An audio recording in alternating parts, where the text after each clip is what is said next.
Hello students, in today's lecture we are going to discuss about the remaining preposition, uses of the remaining preposition.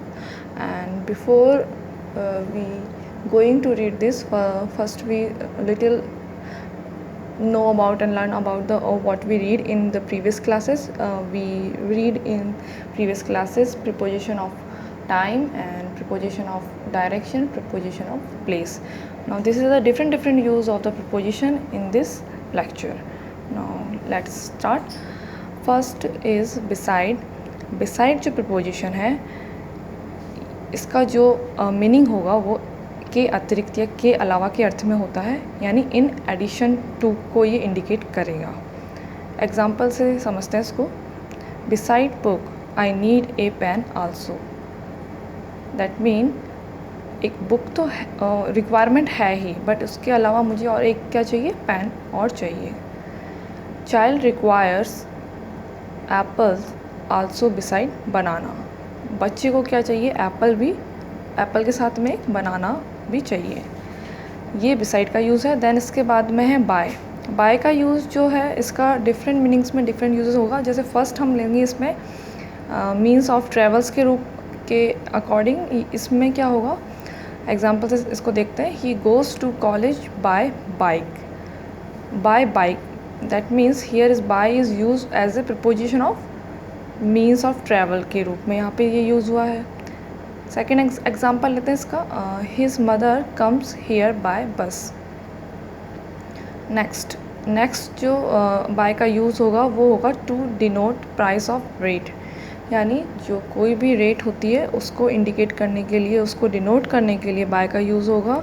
जैसे apples are sold by the kilo. Apples हैं जो sold होते हैं किससे, bye the kilo. Next है इन the sense of nearness, यानी आप कितना कोई भी थिंग है या कोई भी प्लेस है कितना पास में है, उसके नियर है, उसके according. The child is sitting by the door. जो चाइल्ड है वो बिल्कुल नियर टू डोर बैठा हुआ है. नेक्स्ट सेंटेंस है his village is by the river. उसका जो विलेज है बाय द रिवर है. बाय द रिवर मतलब रिवर के पास में उसका गांव है. तो बाय का यूज़ हो गया as a means of travels to denotes the price of rate and in the sense of nearness में. नेक्स्ट है अबाउट. अबाउट का जो यूज़ है, फर्स्ट यूज़ जो उसका होगा के बारे में या के संबंध के अर्थ में. जैसे what do you know about this incident. तुम इस इंसिडेंट के बारे में या इसके संबंध के बारे में क्या जानते हो. नेक्स्ट जो यूज़ अबाउट का है लगभग या प्राय या करीब, करीब के अर्थ में. यानी इसमें हमें लगभग जो चीज़ें हैं या प्राय जो उसका मीन है वो हमें मालूम चलेगा. कैसे, the college is about 6 miles. There is no fix distance. 6 यानी लगभग. अबाउट का जो यूज़ है करीब करीब के अर्थ में यहाँ पे हो रहा है. नेक्स्ट है फ्रॉम. फ्रॉम का जो यूज़ है प्रयोग से के अर्थ में या काज के अर्थ में होगा. जैसे she is suffering from fever, वो बुखार से पीड़ित है. इसी तरह से के अर्थ में ओरिजिन का जो सेंस लेके आएगा वो भी फ्रॉम का यूज़ होगा. कैसे, this story has been taken from the Panchatantra. ये जो स्टोरी है इसका ओरिजिन, यानी ये जो स्टोरी कहाँ से ली गई है, पंचतंत्रा से.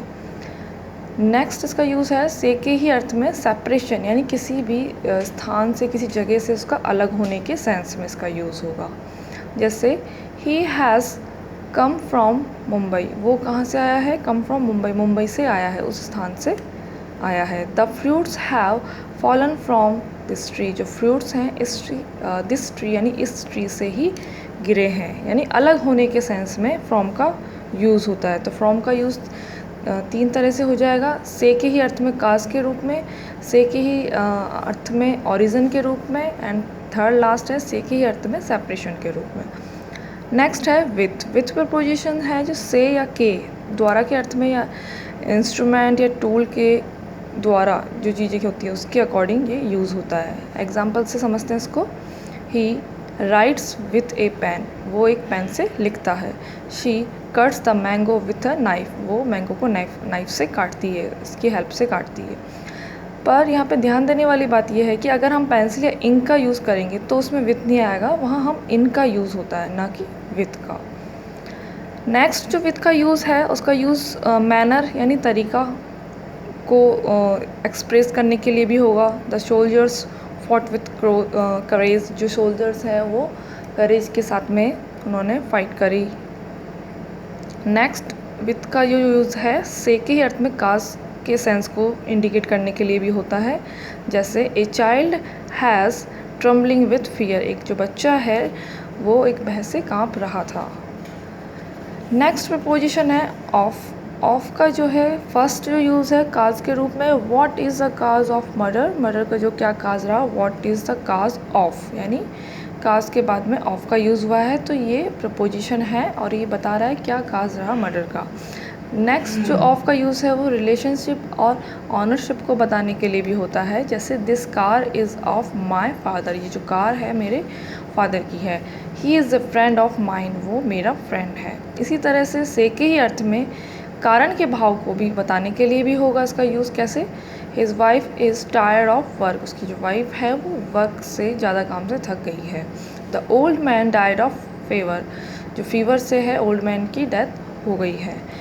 अब जो डेथ का जो यूज़ होता है इसमें अलग अलग, वो अलग अलग भी होता है। देखो इसको हम देख लेते हैं इसमें थोड़ा सा।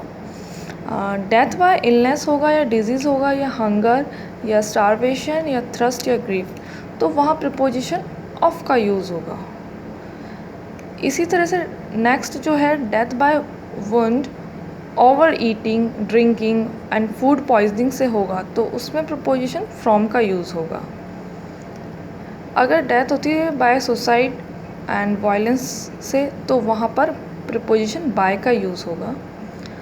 एंड डेथ बाय नेग्लिगेशन, यानी लापरवाही के कारण, किसी के नेग्लेक्ट करने के कारण अगर डेथ होती है तो वहाँ पर थ्रू जो प्रपोजिशन है उसका यूज़ होगा।